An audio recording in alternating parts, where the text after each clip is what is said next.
gravando, doidão. Sorri, Bruno. O tio Zezé lá com os cavalinhos dele, ó. Cavalinho da Gaine.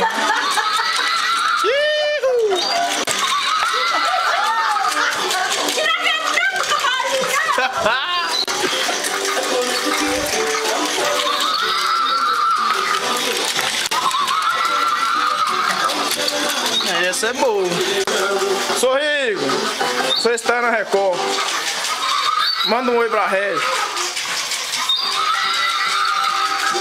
Ai, se tu parece um boiolo, agacha a cabeça. Ih, vai bater, quer ver? Tem que virar.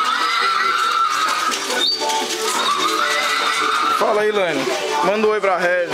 Eu? Não é foto não, mas tá sem filmado. Não, dá licença.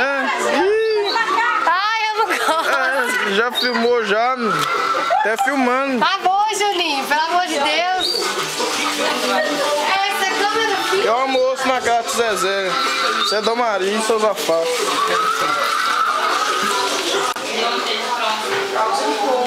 Beijo aqui. Vocês estão tudo aqui, né? Tô gravando, já gravou você, velho. Não é foto não, você vai mandar pra Regi. Pra que vão gravar eu tão feio desse jeito? Ih, feio, não tem nada de feio, não. Deixa eu ver. Aqui, a irmã mais bonita, Tá gravando? Mas eu não tô, Tá Gabi. tirando Só a foto, você tia. tá não. Pode mostrar eu sim, tá? Não mostrou você não, senhor. Você vai mandar pra Regi, pro Valdinei lá que vai vir lá. A mãe dele, Dona Creuza. Manda um oi pro Valdinei, Dona Creuza. Ó, vou tirar uma foto bem legal então. Essa é a Dona Creuza, irmã. Meninos, como eu sou a sobrinha mais bonita da família. Ih, Deus tá vendo. A gata do Miriam. Miriam não gosta de sair, nunca vi não. Ó, o França tá maior do que eu, tu não vai não. Isso é o de Zezé, ó. Fala oi, Zezé. Oi, Zezé, faz a cara que você tá fazendo, vai, Zezé. Ai, ai, ai.